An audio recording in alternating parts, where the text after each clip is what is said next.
All righty. Just a minute here. And we are live, Shquestra. Hey, how are you doing, Ro? Peace, how you? Thank you for agreeing to do this Voices from Wise Women, because I love to hear what wise women have to say. Well, you've been asking me for a while, and I just finally got it together and said, let me do it. I'm retired, got some time. Let me just go ahead and do this. So I'm real excited about it. Wow. And I got my friend Jamila, who's going to be here with us, and we're going to just share some stories. So I'm just really excited about, being able to do this. So let me just talk a little bit about, the wise women and, what's going on with that. Well, the Voices from the Wise Women, let me just read a little mission I wrote out. So the Voices from Wise Women details the lives, rituals, rites, ceremonies, and healing modalities of wise women in various communities in the United States and globally. The power of the wise women's voice and their wisdom and their journey stories will provide a blueprint for women, especially young women, to consider as they make their way through the colors of life. And we want to just kind of share some of the stories that we have, because we don't want these young women to start falling into the same pitfalls that we, fell through. And so we want to just share that. Rolanda had me on the show a couple of weeks ago, and a young woman was saying that she didn't have any elders to really go to, any older women. And when she talked to them, they weren't really authentic and they weren't, sharing. But I want you to know on this program, we are going to be very authentic and very, very truthful, So who am I? So I'm Shquestra Satawi. I'm an advocate for women. I'm a co-founder of a nonprofit, Black Women for Wellness. I'm a painter. I'm a poet. I'm a fire keeper, and we'll talk about that later. I'm an uncarrier, energy healer, a metaphysician, and I'm also a disruptor. So I'm a little of everything. So Jamila, why don't you tell them a little bit about you? Okay, I'm Jamila Sabir Calloway, and I'm really, really excited to be here, kicking it back with my girlfriend. I am a seeker of truth. I have been on a spiritual journey all my life, and I have dabbled in a lot of different modalities, and I have adopted what works for me. Everything is not for everybody, but I am a seeker of truth. I love photography, so that's kind of my alter ego there. I do a lot of photography. I have been also an advocate for women and children. Worked with the Rites of Passage Youth Empowerment Foundation. I met Shquestra touring with the African American women on tour way back decades ago, and we've remained friends since then.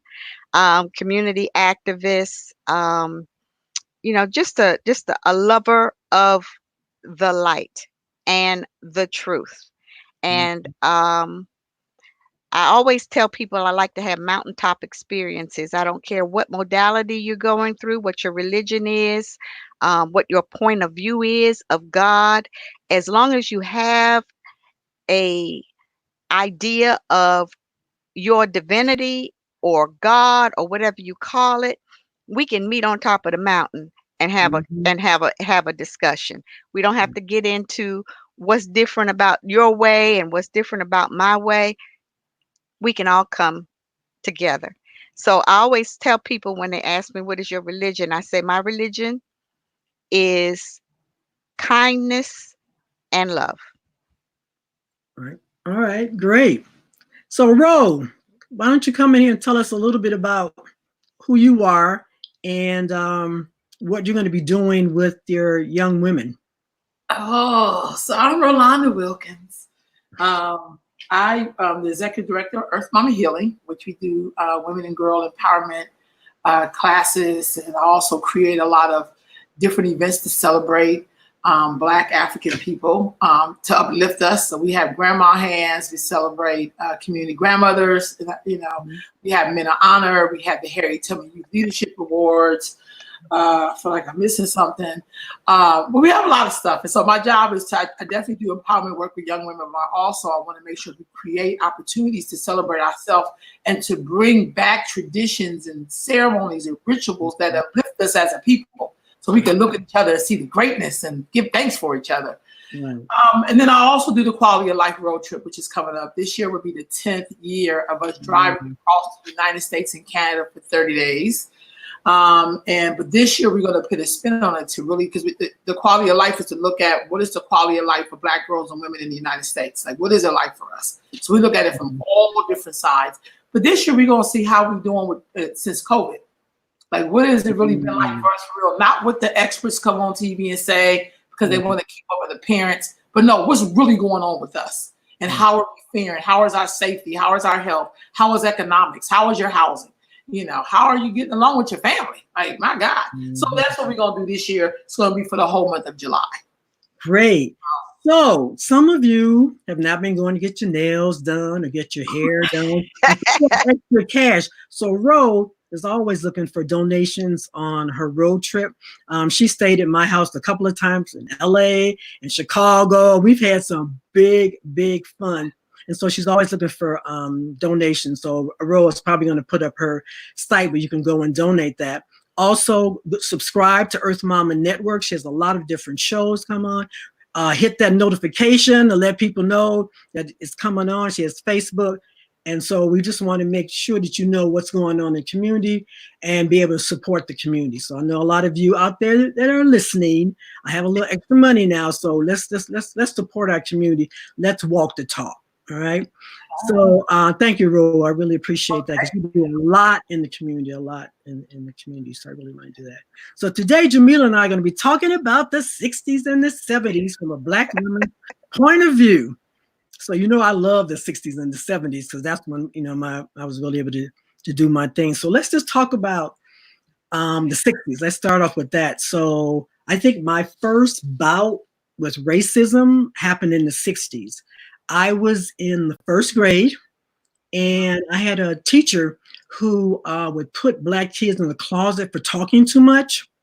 And I talked a lot when I was in first grade. So I knew eventually my day would come. I'd be in that closet and the kids would scream and they would cry. And I was so afraid. And I remember coming home from school. And at that time, you would come home for lunch.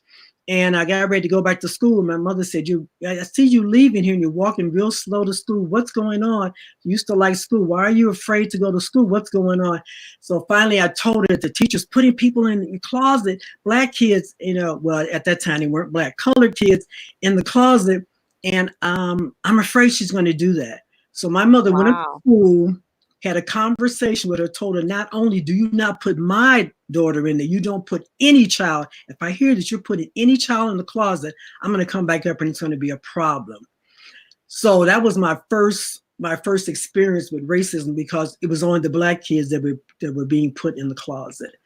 So Jamila, do you have what was your first? Well, it's kind of interesting because I actually lived during the week in my elementary school days with my paternal grandmother. And I actually went to an all-Black school. I was raised in Washington, D.C. So I went to Charles Young, and anybody from D.C. knows where that is, elementary school, and it was an all-Black school. We were, however, always reminded, of who we were as it related to white people. I was really cloistered a lot in my elementary school days. I know I went up to Ohio every summer to live with my grandmother up there. So I really was raised by my grandparents. My mom, I would see my mom one weekend and my father the next weekend because they were divorced. And so that's kind of how I rolled.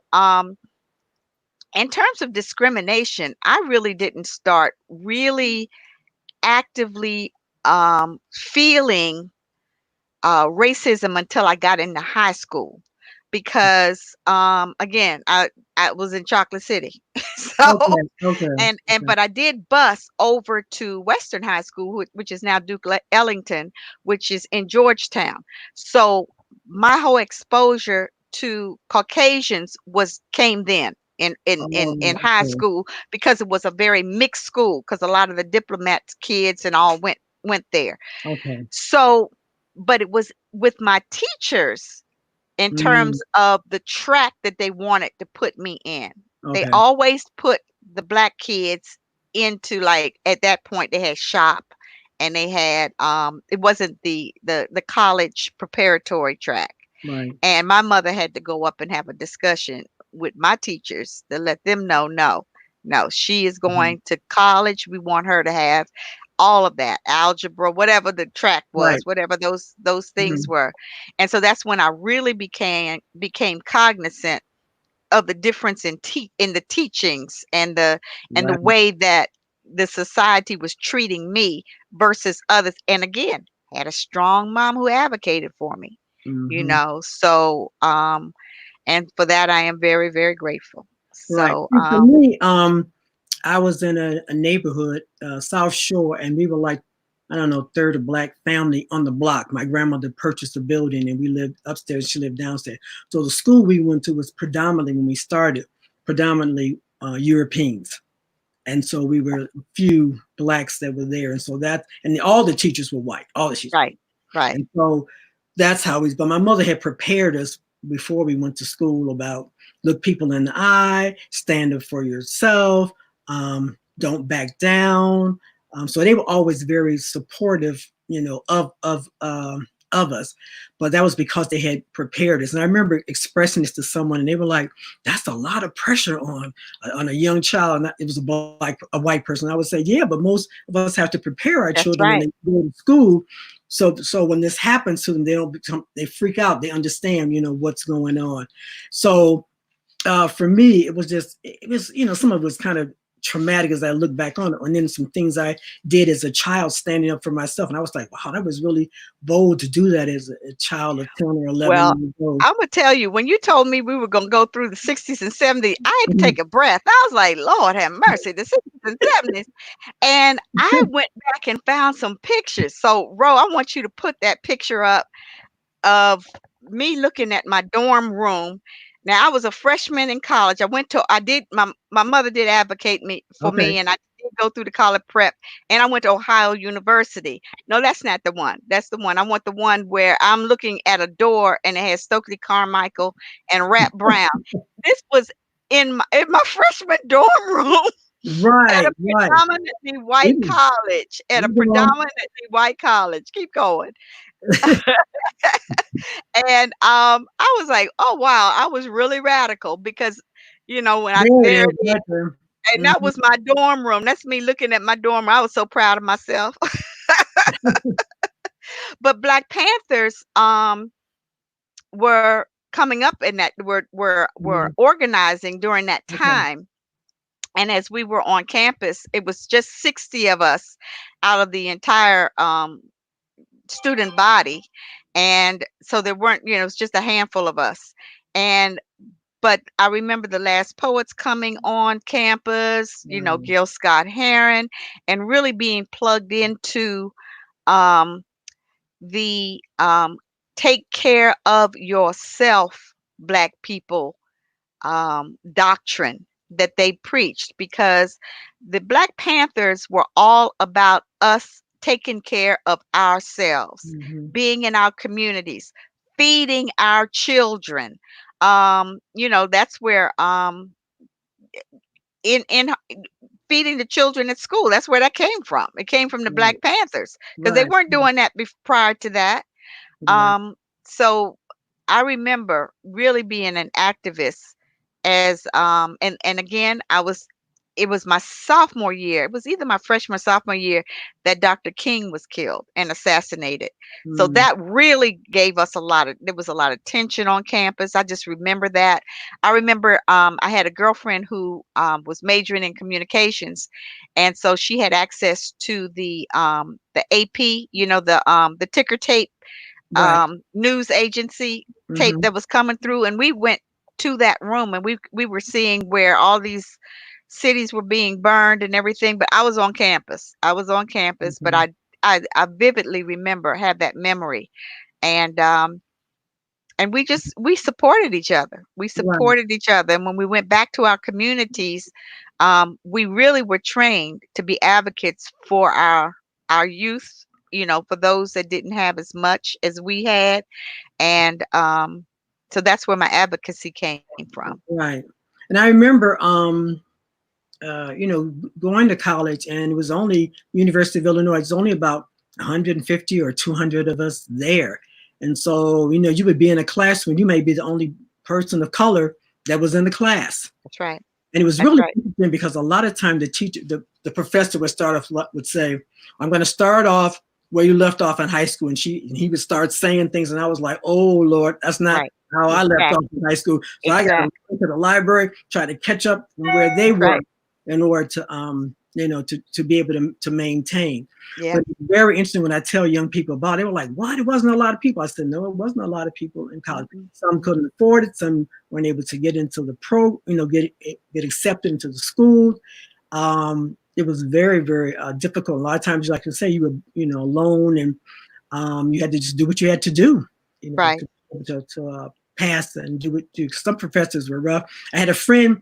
I remember he said the professor called him in and said, "I really tried to fail you, in this class. Mm. You really came through. So I'm gonna have to give you a B." That's the kind of stuff that we had to deal with back then. Exactly. I remember going Mhm. into because I did work study, because I Oh had to. yeah, And so I did work study. So I was in class, but I also was working in the office, there yeah. on campus.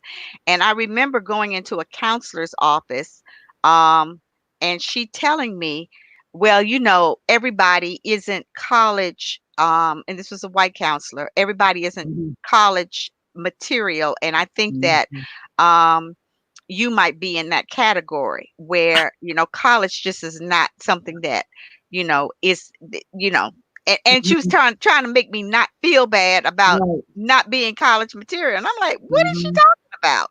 i'm Right. here I'm here and I'm holding my own. So Right. we were really up against that. I mean, it was, we did the best Mhm. we could, but then sometimes people who were academia in academia, people who were in charge had their own prejudices and their own point of view that they brought to it. And Right. we had to push through. We had Right. to push through. But Right. it really helped me, I think, in just forming my critical thinking skills. Mhm. Um, I didn't. I was never one to just take what everybody was giving me, and Right. that was the truth. Like the mainstream media, Mhm. like I always did my own research. I was like, "Oh no, I got to figure this out." I get, if it don't feel right sometimes, and that's that intuitive Right. gift that we Mhm. all have, that a lot of times um we just hide. Right. I think what helped me push through was the support of my friends and me doing my own research, to be honest with you. Being Right. not necessarily being with the group all the time, Mhm. but having but developing my own point of view Right. is what really kind of um helped me push through. And my curiosity. I was a Mhm. very curious person. I like to learn a lot of different things, not necessarily what they were teaching me. Okay. I remember going to the Library of Congress often when I went back to DC and just studying what I wanted to study. You Right. know, when I got to college, I was raised a United Methodist, and then my grandparents, on my mother's side, were Seventh Day Adventists. So I came up in through elementary school and high school in a very in a with the Christian doctrine. I was active in my Youth Methodist Fellowship and all of Yeah. that. But when I got to college, um, I really began to question a lot of things that I was n- my ministers were not able to answer for me. Mm. So I claimed and became an existentialist. I knew there was a supreme power and a Right. supreme being, but how I related to that, Mm. the organized religion thing was not working for me. Yep. So at that point, I just kind of split in terms of the religion, because I didn't really know about spirituality at that Mhm. point. I just knew that. the Christian doctrine was not working specifically for me. Yeah. And so I began to question that. And I kind of came full circle with that, you know, Mm-hmm. understanding and again doing my own research, having peace with the Christ consciousness and Right. understanding more about what that was all about, and Right. not the dogma. Right. Um, I I think did it's the same thing that happened with me. I asked question someone at church about something that was going on, and they were like, "Well, this is how we do it here, and if you don't like it, you can leave the church." And I think I was 12 years old, and I came home and told my mother, and she was like, "What? You have a right to ask the question." And so after that, I was done with organized religion, and I was 12. right, right, My mother never made me go back anymore. In fact, she pulled back after that because she thought that was incorrect. That excuse me, that a child should be able to ask questions and you should be able to answer them. And if you don't, just say you don't know. right, And so that's what kind of set me on my journey as well in terms of spirituality. right. Well, Yeah. and again, again, especially in the 60s, and we're talking about the 60s now. Right. Um, I really embraced the Black Panther movement there Mm-hmm. for several years. Angela Right. Davis, I read a lot of her, all of her stuff. Right. I really related to her. Even had a freaking fro. Bro, you can put that. You can put that picture up. I was more power to the people, and Yeah. I had the afro and everything, and the thing that really caused Ooh, that there you there, go. there it is. But and I think I was 21 in that picture. Um, Okay. my mother, Mama Sally, who is still with us, thank God. She's 94 years old now, but her whole career was working for National Security Agency. Mm-hmm. So when I went through this phase right here, Right. me and mom were on the outs because she was like, "You gonna make me lose my job," because I always knew that they had that our phones were tapped because she worked for National Security Agency. So I Mm-hmm. was raised just knowing that. Right. We used to joke. I'd be talking on the phone and everything. I said, whoever's listening in, I know y'all think we crazy or whatever. I'd be talking to Right. them too because I Mm-hmm. always knew there was a third ear. Right. But this really created a rift between me and my mom during this period because she had fear, Right. as did a lot of Mm-hmm. Black people in that Right. time, Mm-hmm. and but I was plowing through. I was no, I'm gonna help my people. This is about you know me being who I am. I Right. remember coming home the first time I had this hairdo Mm-hmm. um, from campus because I went to Ohio But University. wait a minute, how did you get the hairdo? Because I know sometimes there was a process to get that hairdo. Yeah, yeah, it was. I would wash it and then I would have to I would roll it. Mm-hmm. Um I would have to roll it and then push it and then you know Yeah. get the Mm-hmm. comb and put it out. Right. I remember coming home to my grandmother's house. I would go to my break on my breaks. I would go to my grandmother who lived in Youngstown, Ohio. Right. And the first time I came in with this hairdo, I remember she was sitting on the phone talking to my aunt, her sister, Right. and I'd been there for about 15 minutes. And she looked at me and she said, "Honey, you can take off your hat." I said, Grandma, this is not my a hat. This is my hair." And I just remember her saying, it was almost like slow motion, "Lord have mercy, Sarah. You should see this girl." I said, "Girl, your hair ain't never looked like that." Now I'm like, okay, all right. So I mean, Right. within our own families, we had to, weather those storms. We just really Exactly. did, you know. Exactly. Yeah, I Boy, remember when I got mine, my hair was a little straight, so I had to put vinegar and all this to get kind of it to stuff curl. in it. Yeah, to give it to curl, and I had to, shave it down really short, what have you. And I remember my father, when I would come in, he was like, "Oh God, here comes Angela Davis. Let me just make sure I keep some bail money in case something happens or something." Because during that time, late 60s, I was into participating in demonstrations. So I would Mm. go to, there was a lot of hippies, around. And so it was the war in Vietnam. And so I would participate in that. And I was at all kinds of demonstrations. So they would always say, just be careful, be mindful of that. Because, they were arresting people and what have you. So just be careful of that. So that's kind of like, what I did. Well, it's So kind of yeah, there's my interesting. little fro right there, my little fro right there. And we had the glasses, and that's what we did back then. And I had friends that were in the Black Panther party. I Yeah, was not, but many of my friends were. So that was real interesting to see that whole transition. How we went from, they call it the Negro to Black conversion, but right. that Negro, you just kind of convert over, and you reinvent yourself as you get You do. older. As the decades go by, you reinvent your. Well, the first time I heard about Islam was through the Black Panther Party, Okay. Wow. and so, and again, I like me being curious. I Mhm. did my own research and everything, and I really liked the idea of there is no God but God. La Okay. ilaha illallah.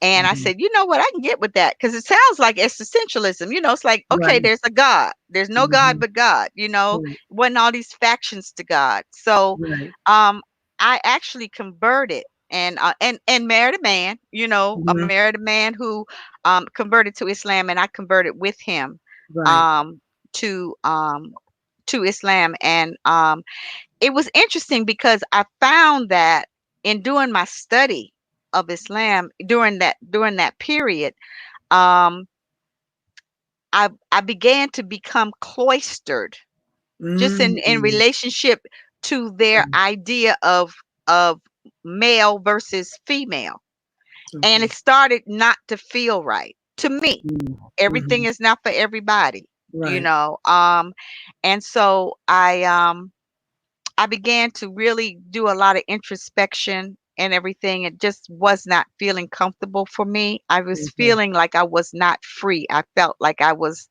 didn't have the freedoms that Mhm. I wanted. I Right. wanted. And Right. so that that it, that that relationship just did not last. Right. It just did Right. not last. Mhm. I did I married my children's father um as a Muslim, Okay. and as I began to, and this is going toward the 80s now, Mhm. but I had been exposed to so much because in the Right. 70s, I actually had gone, I went to Egypt and had a Mhm. wonderful experience there. Right. I attended the University of Khartoum in 1979, Wow. which really, really opened up my horizons as it relates to who I am on this planet. Right. Mhm. Um, just being able to be in Africa.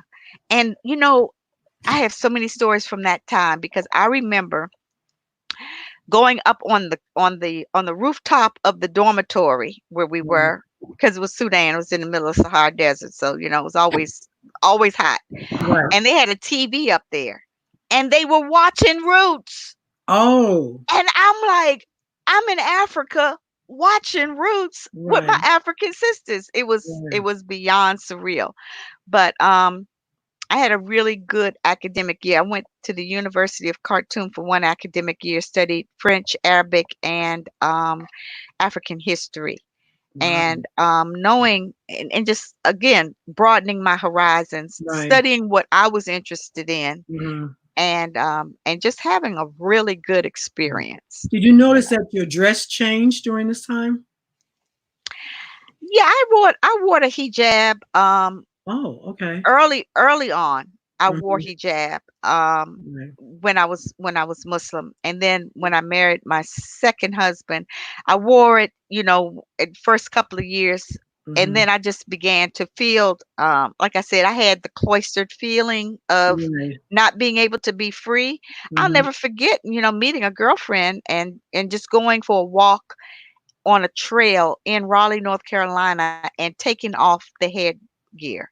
This Oh, was okay. like a major um act, a major act for me. Mhm. That's how I had gone Mhm. inward and Right. really sublimated who I was for an idea of who a woman should be. Right. Right. And it wasn't congruent to me. Um, Mm, and I mean, I struggled. I struggled through right. that time. I really, really did, just in terms of my own femininity and how I was going to express myself for the rest of my life. And I Exactly. had these two sons, and so um, I chose again to do me, to Mm-hmm. move and to continue to be a kind person, still Right. be about love, still be, an advocate for the weakest among us in our society, but Right. But thinking about yourself, because I started thinking about exactly. the whole thing with the dress. And I remember like in the 60s, we used to wear, I don't know if you did, but we wore the mini skirts. Because I remember during that time, you couldn't wear pants to school or Right, anything like that. That was not allowed. And so when right. the jeans came out, everybody started wearing the blue jeans and the bell bottoms and the midriffs and hot pants and wearing the I love the mini skirts. I had real long legs. I love the mini skirts. We do the mini skirts, and then we had the afros. They were called afros. This is a picture of me back in the early '60s when I was had my little Easter outfit on. During Yeah. the day and stand in front of a high five because everybody had the high Oh yeah. play your records on. So that was me, my Easter hat, and that's when that was Yes. the whole kind of thing we used to do. My mother made sure everybody was dressed for that. But then we went into the minis and the stuff like that. And so as we moved through the different decades or different years, you would see the difference, in how you would change your dress and the way and your hairstyles and all those So kind of things. true. So But yeah, true. that's my graduate, my picture Yeah. for the That's so prom, pretty. you Hmm. know, it showed, Yeah. just wore afro and people like, what? Because a lot of my friends, I lost some friends when I got afro, what they Yeah. call the Yeah. afro. That's I right. lost some friends because they were like, what the hell is going on? You wearing this? Exactly. What's that all about? I went to Exactly. prom like that. And so that's kind of like who I am and always been in terms of dress and how I appear, what feels good for me. And I Right. so that's Right. that's always been Right. my thing.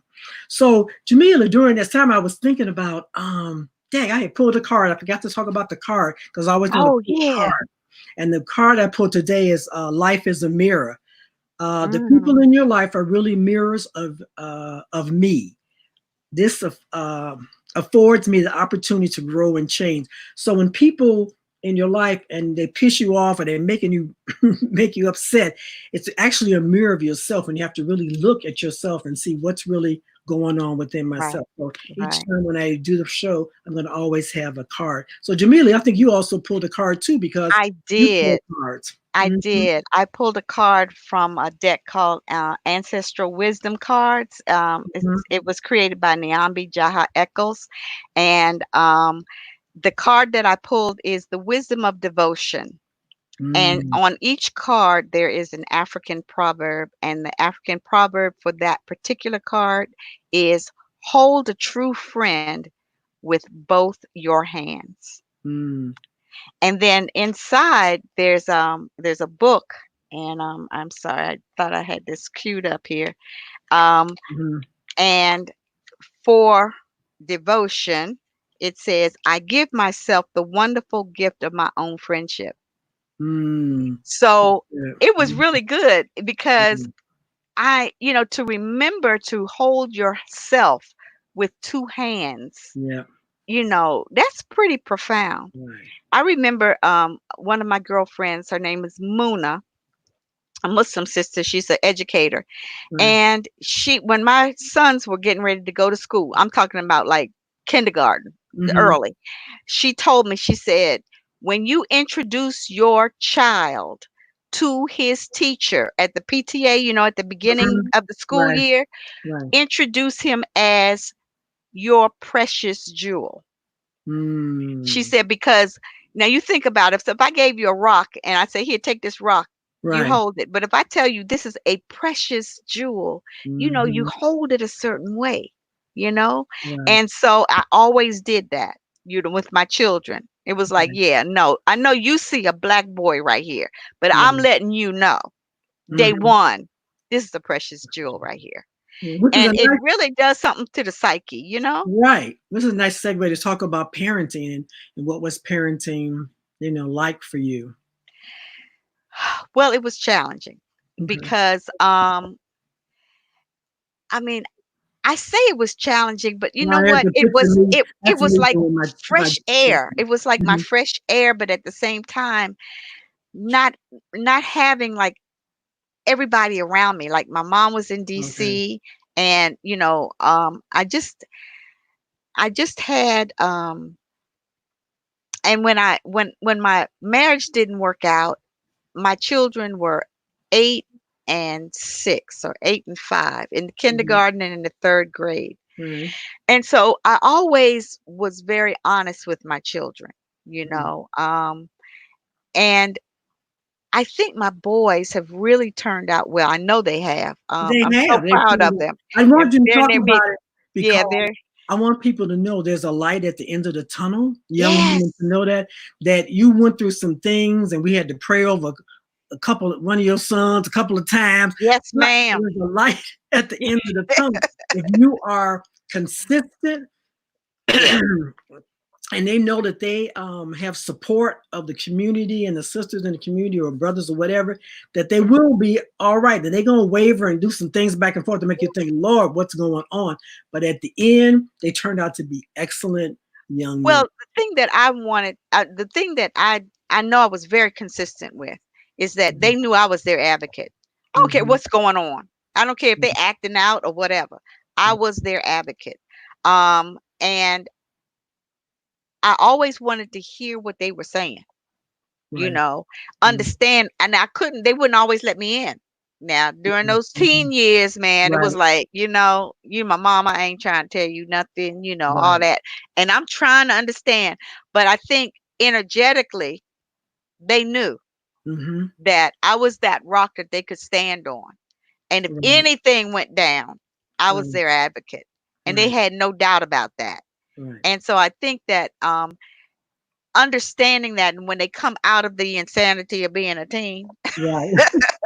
like you said, there's light at the end of the tunnel. Right. Um, they understood that and trusted that. And so Right. I really do feel that and I love the fact that my children, they call me. Right. They call me in good Mhm. times and bad times or whatever. Right. They trust me, I trust them.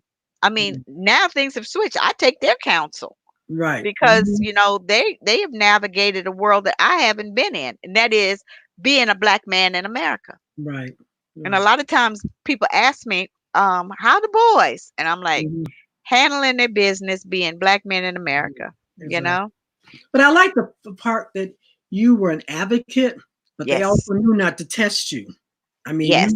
there were some things that this ain't happening. So I want people to understand that yes, you were an advocate, but they also knew about respect and what have you. So, Exactly. yeah, Exactly. that's Exactly. really important. I didn't have Yeah. any problems. I think with raising my child, and I remember going through the teenage year, and I didn't have any problems. And I asked her one time. I said, "Wow, I don't have any problems with you at all." And she said, "Mom, why would I give you problem when I know that you're doing the best that you can? So why would I give Wow. you problem?" Yeah. I Yeah. really appreciate it. So I did not have any problems. I think at 12, a little something came out and we had a little conversation. But after that, we really didn't have those kind of things. So she was always where she was supposed to be. When something went down, she would tell me, I'm not going to be bothered because they're doing this and doing that. And then she would just like not be part of it. So I Well, my think boys we were always, always in a good crowd. I mean, they mhm, really were. yeah. And they were musicians in high school. Oh, that's right. So Yes, I yes. was a band mom. Hmm. And Hmm. that was kind of their discipline. They did sports in the summertime. They played Right, basketball and all. I had them. I just kept them busy. That was right, pretty much it. I just kept them busy and something organized. And they both right, loved music, so they were both very good musicians, and they loved that. And the marching band was kind of right. our culture during those years. And even in college, they both were in. My oldest son went to A&T, and Mhm. my youngest son went to Tennessee State. Right. And so they both were in the band. Yep. That's good. So Yep. let's talk about parties. I remember that's what I miss now is that they don't have the old house parties like they Yeah. had back in the day. Man, Yes, we would indeed. go and have so much Much fun and fun. I dance. know it. Oh I my God. know. I know. I remember those parties. You come in and the parents be sitting up in the living room and, and we'd go down in the basement, Right, right. and had the little music. It was all Motown pretty much, you know what Yes, I'm yes. saying? Mm-hmm, But mm-hmm. that was like the high school culture in DC anyway. We would Right, go right, down and right. and be able to, and if my mama didn't know the parents, I couldn't go, period. Oh yeah. I'm just saying, Mm-hmm, I mm-hmm. was through with her sometimes. I'm like, "Mom, but they're really a nice family." Well, I don't know them, Right, so you right, can't right. go. Right, right. Yeah, yeah, they would be big on that. But oh, we used to have so much fun. But we We had a come lot of out fun. drenched from I all the know, dance. It would just be so hot and what have I you. know. And then when I got into college, I started thinking about some of the things we used to drink, and I thought about Boone's Farm when that came out, the apple and the strawberry hill and all the Boone's Farm we used to, and champagne. And so It's so interesting because see, Chicago had its own flavor right, and DC had its own flavor. It was a little right. different flavor. Okay. And I was pretty cloistered. My mom kept me Oh, pretty okay. tight.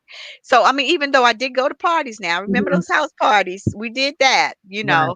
Um, but I was pretty close, and my social group actually was the Methodist Youth Fellowship. Be honest with Oh, you, okay. I hung out with the church kids. Oh, okay.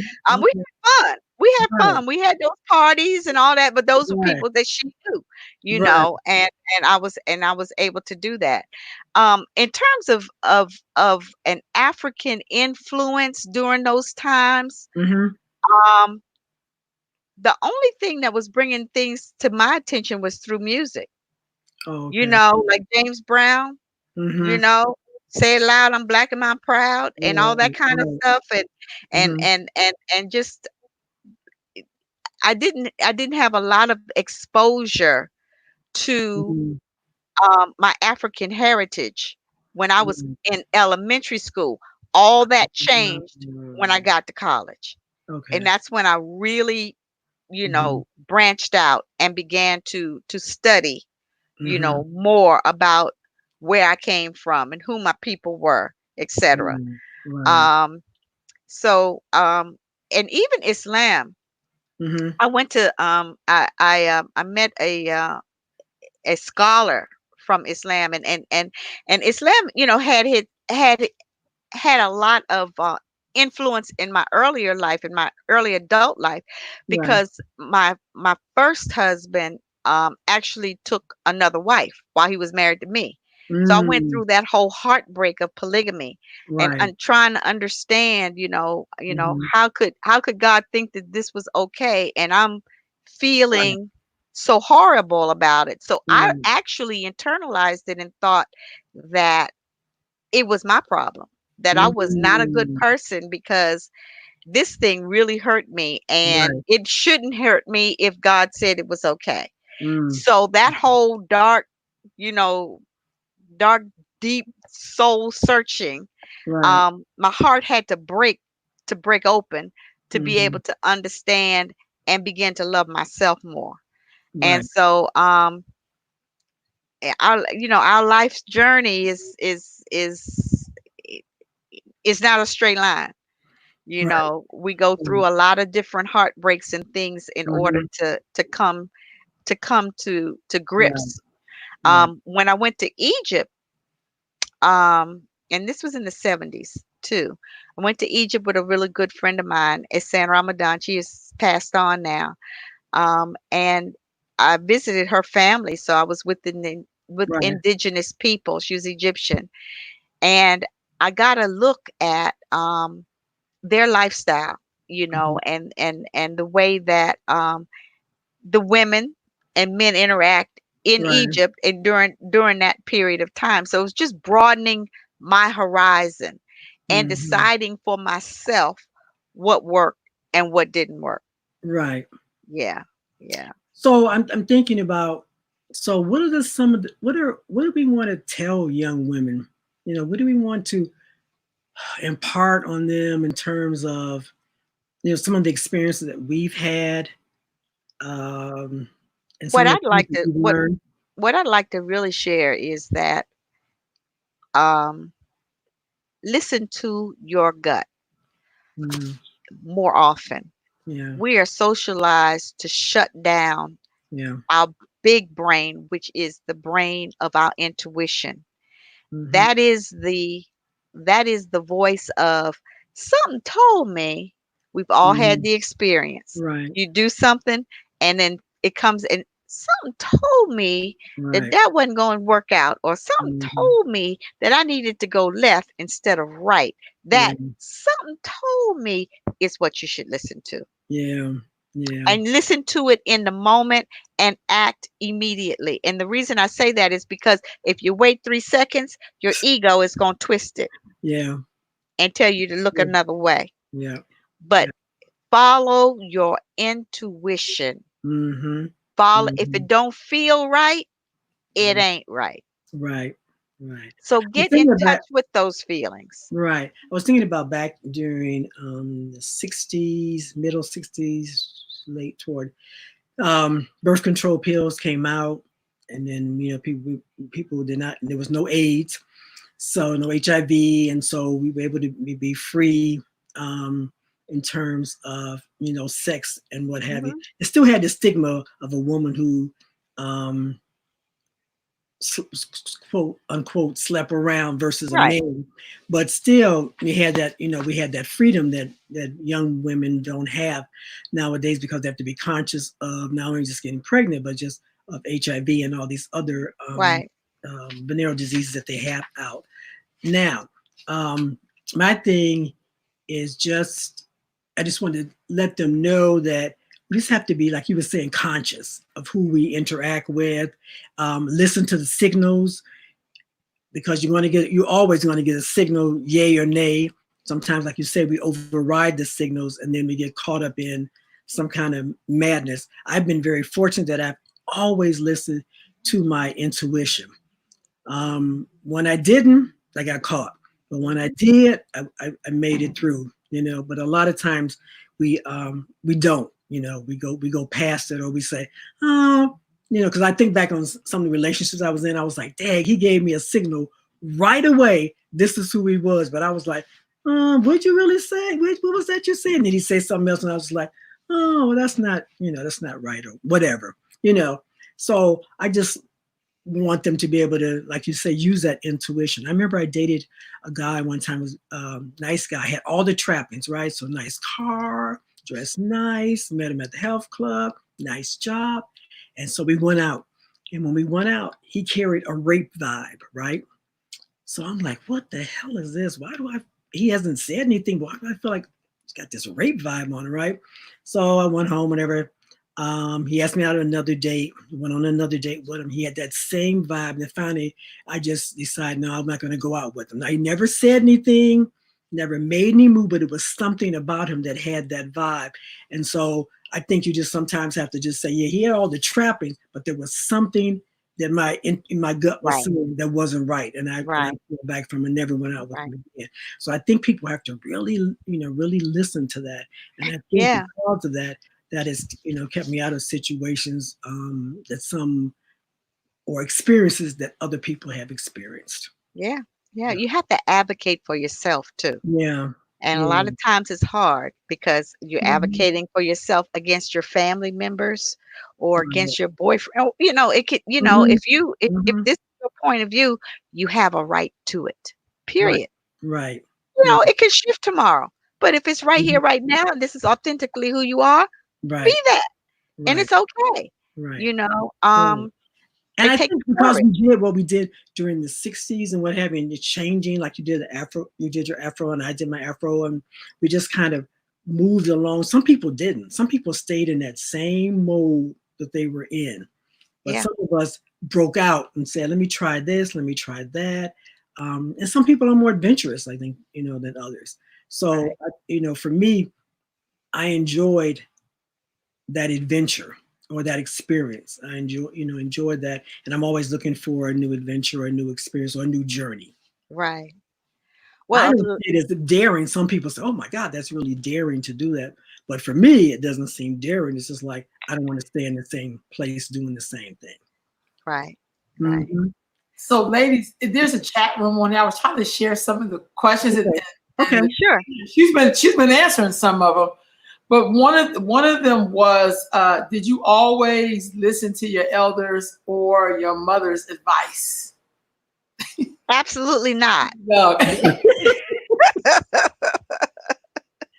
I think we Um, take it in you know, counsel. For me, I would listen to it, but whether I took it or not, that would be different. But I would right, listen to it and make a right. decision, determine whether it was good for me.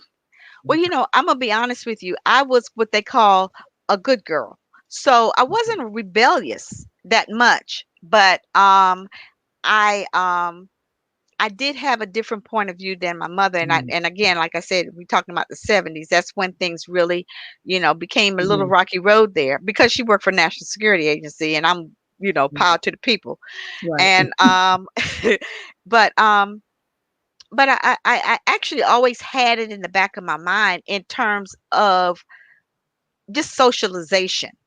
Mhm, So I listened to her in that kind of right. context. Mhm. But as I got older in my 20 somethings and stuff, I started branching out, and we kind of, I didn't always take her advice about things. I didn't. Um, I think like I say, I would listen, and I think when you're rooted in your cultural base, then you're going to be all right. And in some of that stuff you use, and some of it you don't take. And my mother sometimes would say to me, "Now I'm going to say this to you. Now you can decide if you want to use it or not." right, And then right, she would say whatever it is she wanted to say. So she kind of prefaced it by, "This is what I'm seeing, but it's up to you whether or not you want to." right. To And use I remember my mom telling me after I had gotten into a whole bunch of mess it. Mm-hmm. that she saw something, and I'm like, Mm-hmm. why didn't you tell me? Tell me, right? I'm up here, now I'm in big doo doo, and Right. you already saw me, you saw me going. And she was like, nah, I didn't want to share because at that point she felt I was, a young adult, you know. Right. This picture here, I have to smile about this picture here. This was me as a debutante. Oh, look at And you. Oh, yes, me and my uncle, I was a yeah. debutante, and this is the 60 something. I was in high school. I think I was in the 11th grade. Oh, And nice. again, this was kind of what, some blacks did Mm-hmm. back in the day. We Right. had debutante balls, it was Right. kind of like the sweet 16 coming out party, Party, you yeah. know kind of thing. But these were memories, boy. That's wow. That takes you way back.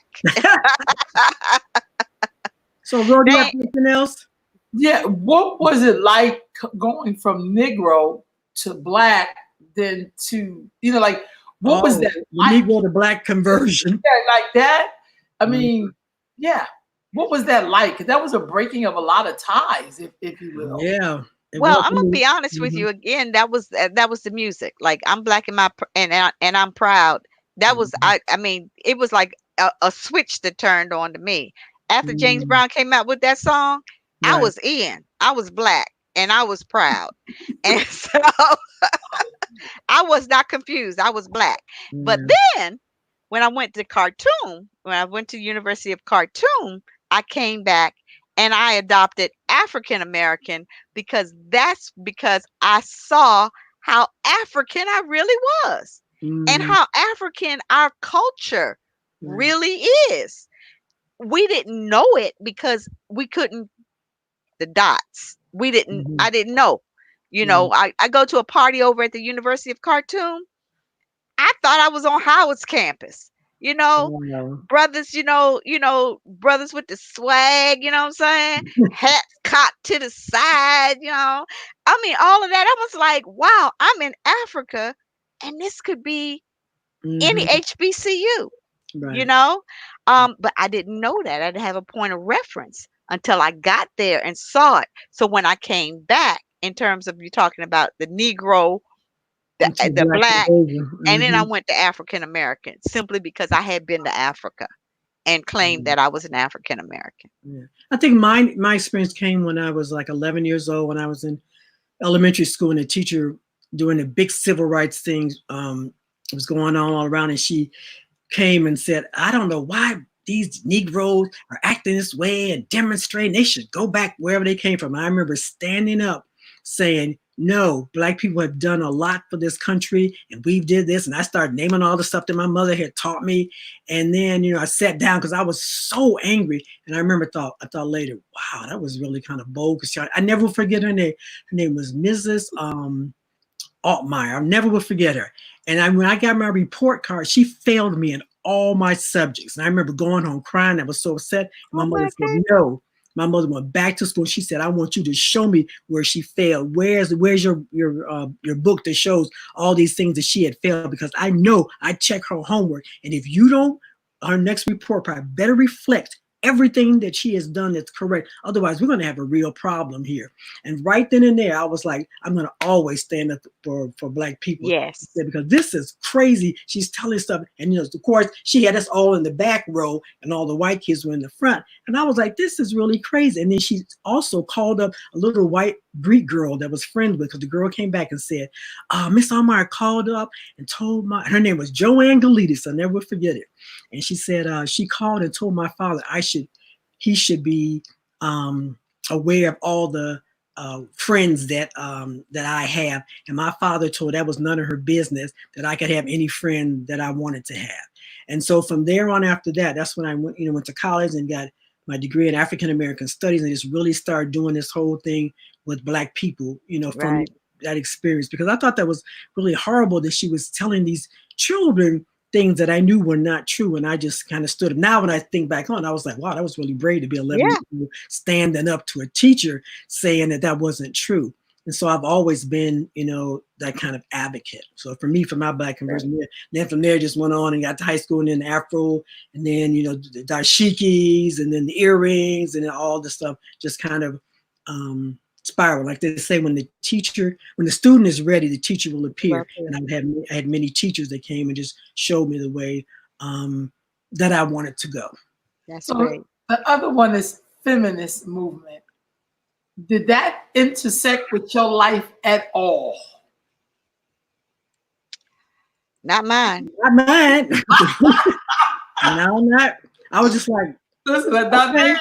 I was No, like, no, I didn't. No, I I saw didn't. them. I didn't plug into that at all. Mm-mm. I just didn't.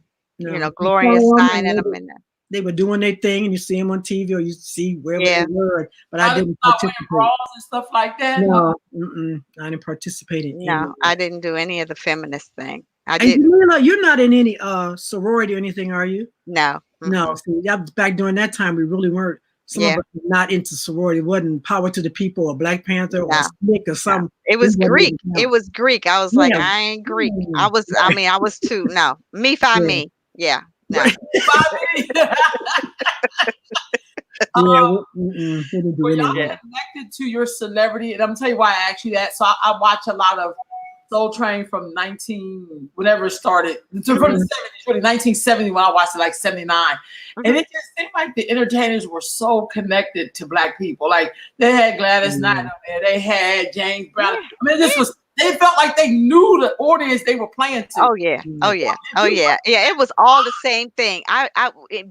Being in DC, um, I would go to the Howard Theater, which is Stay historic. tuned.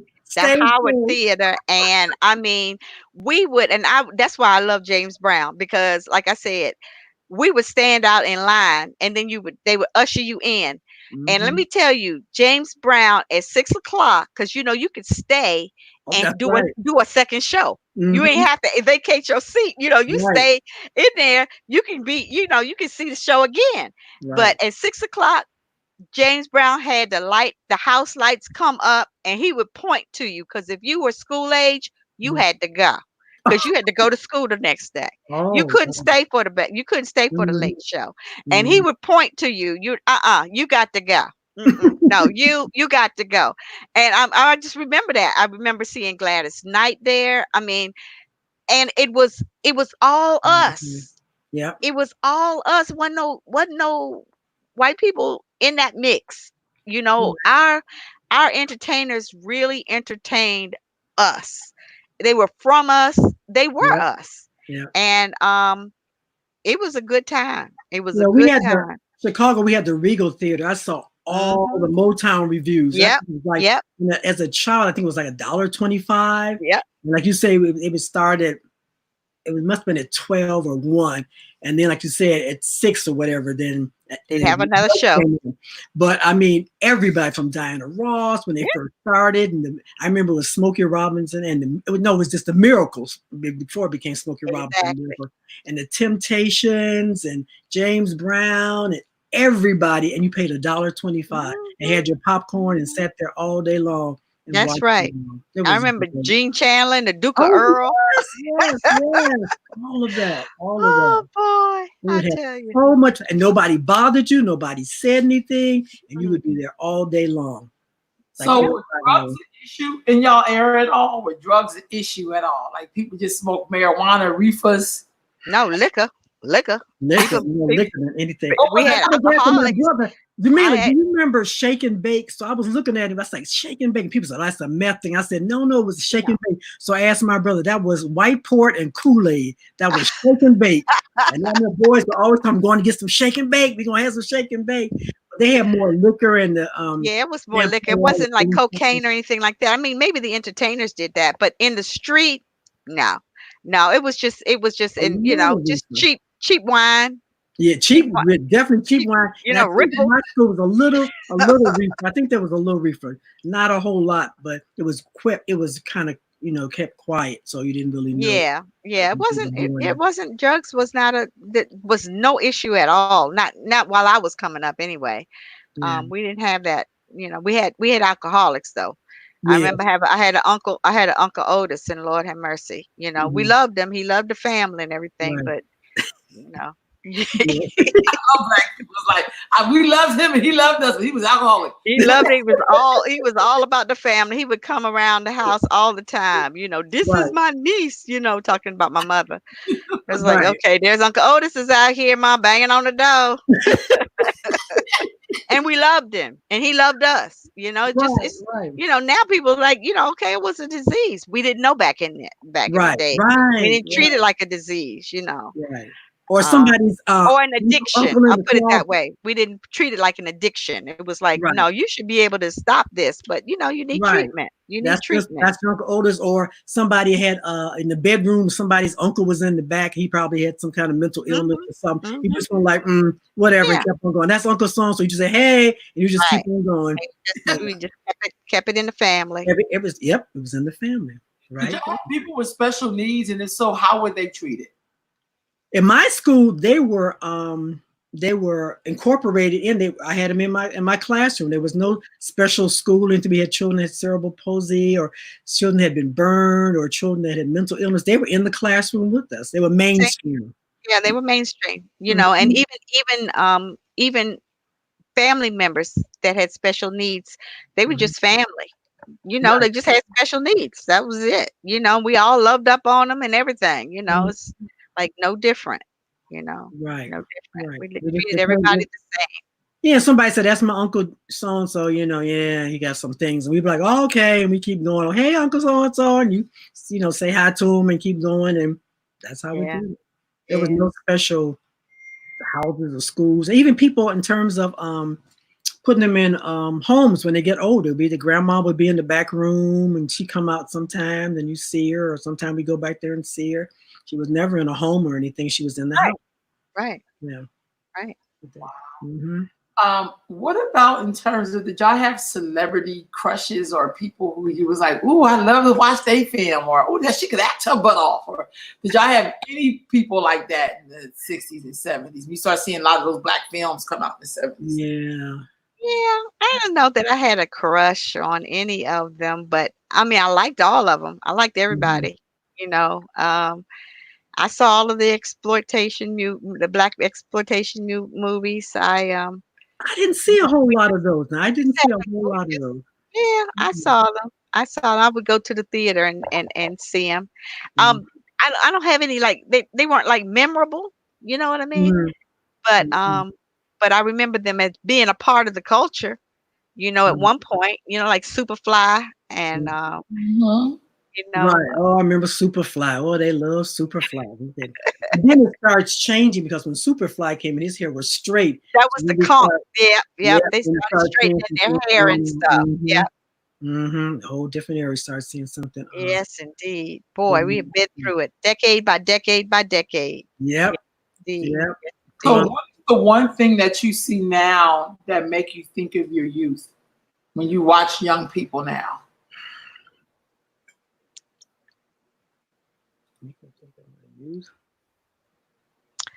When I think of the youth now, mm, I my prayer for them is that they can really incorporate, really somehow get a sense of self. Everything is fed to them. mm, Critical thinking is no longer in vogue, and that's mm, dangerous. Um, being able to think for yourself, think outside the box. Don't just take what everybody is giving you at face value. Discern for yourself. Does this work for you? How does it make you feel? Um, mm, that's what I see is missing today. These young people, it's almost like they're on a like a hamster wheel, you know. Um, I think consciousness is growing. I think that there's a youth movement um, that mm, is happening. They're beginning to discover themselves in a different way. My prayer is that that continues. I'm hopeful. I'm mm, hopeful that will continue. And that critical thinking is again is back in vogue. mm, Hmm. yeah. What about you, Sequestra? Um, I think we have to really look at the collective consciousness. I keep talking about that a lot because I remember there was a collective consciousness back in the 60s where we all had this goal. And then when integration came in, it kind of split, and so now I don't see that collective consciousness. We're all just like me, and that ain't got nothing to do with me and whatever. And I even hear the young people sometimes say that. And so I just really hope that we get back to that.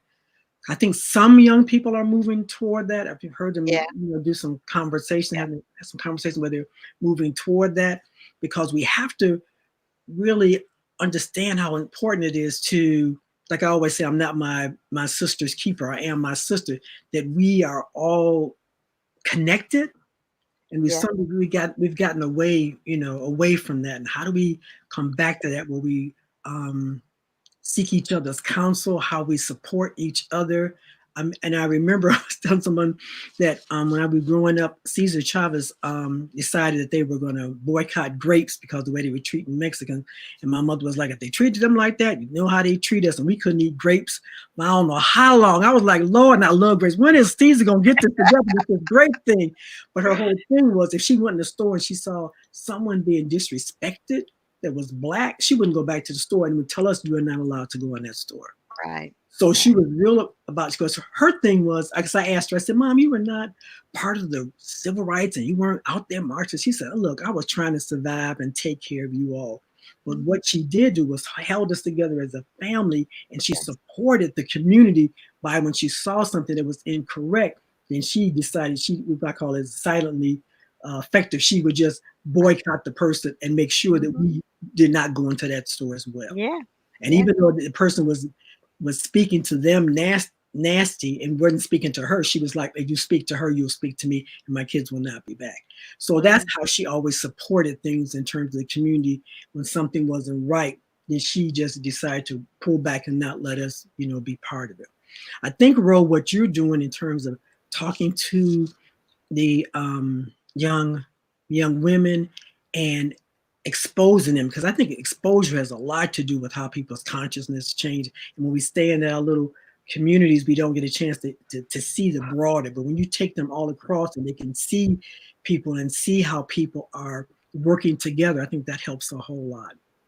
Yeah, it And does. so that's one of the things we wanted to do here, have this conversation to let them know, yeah, there was a part when we were together and they had that collective consciousness, and how the integration came in and pulled us back, pulled us away. And how can we get back to that and be able to share, to let them know that this is a work in progress. You see us here now, but no, we were right where you were. We did some Right. things that were Right. incorrect. We have to look back on us. You're like, Lord have mercy, what was I thinking about at that Yeah. time? And so that's what we want to share, because we don't fall in that same damn hole. Because Tay has not changed. He was the same in 60s. He was the same in 70s. He got the same line he's been using. It has not changed. So we're going to let you know, when you feel it in your gut, pull back, because, Pull that's back. Tay. Here we go. Yeah. Here we You go. have to really, really Pull do back. that. I just want to And say, sometimes it's hard.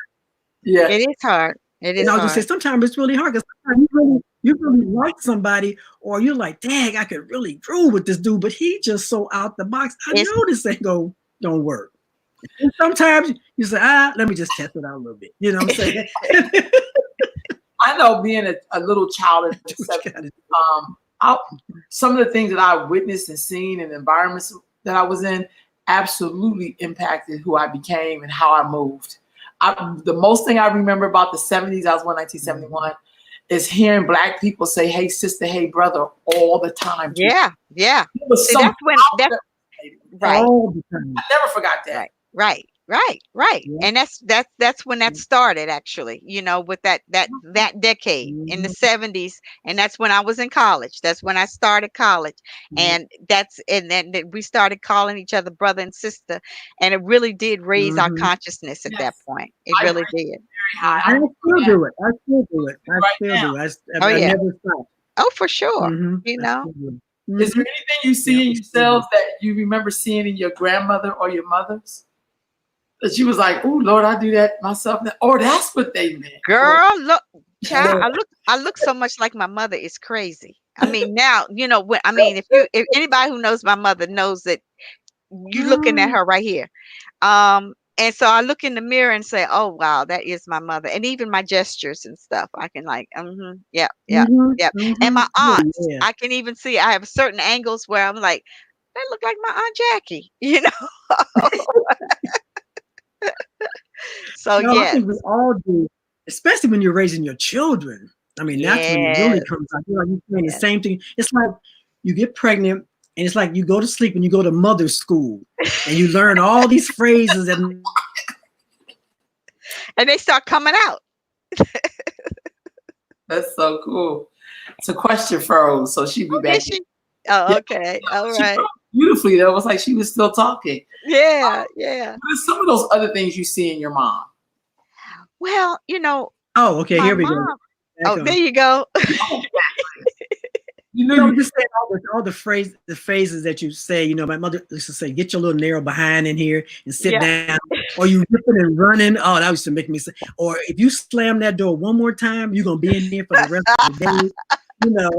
All those phrases that they do. We're gonna talk about next week. We're gonna talk about things your mother told you, things your mother never told you. Never So told you. you Oh, never that's gonna told be you.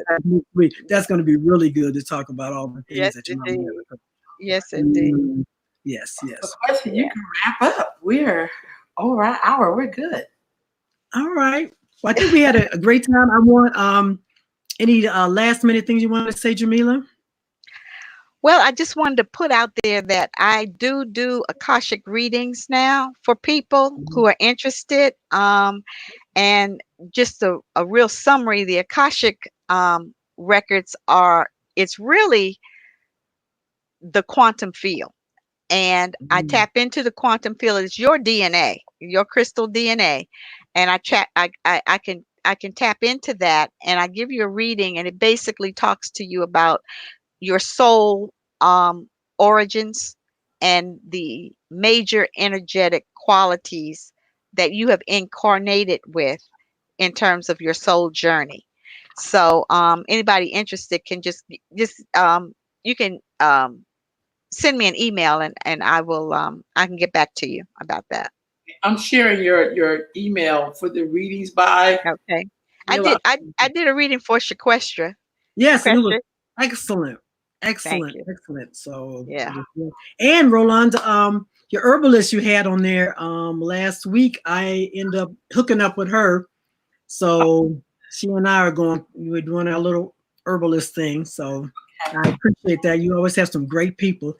Yeah. So, Ro, you got any last words you want to say? No, I'm just grateful, Shquestra. We need to hear from the wise women in our communities. And now we're a global community. So Yeah. watching from wherever. It's like Right. there's some wise women out there. You may not know Right. in your immediate surroundings, but they're here. Right. And I want people to know anyone that comes on this show are people that have done the work. These are people that have been in the community, they've been doing the work. A lot of times they don't get recognized, but they are out here doing the work daily. They are praying for the community. They are praying for people's souls. So I just want them, a lot of them have been coming to me now. Oh, you're going to have this part. I really want to come on. So we're going to have some great people on the show. Like I said, next week, we're going to have things that your mother never told you. So I'm excited about that. But I want people to subscribe to Earth Mama Network. Hit that, also hit the notification to let you know when things are coming on.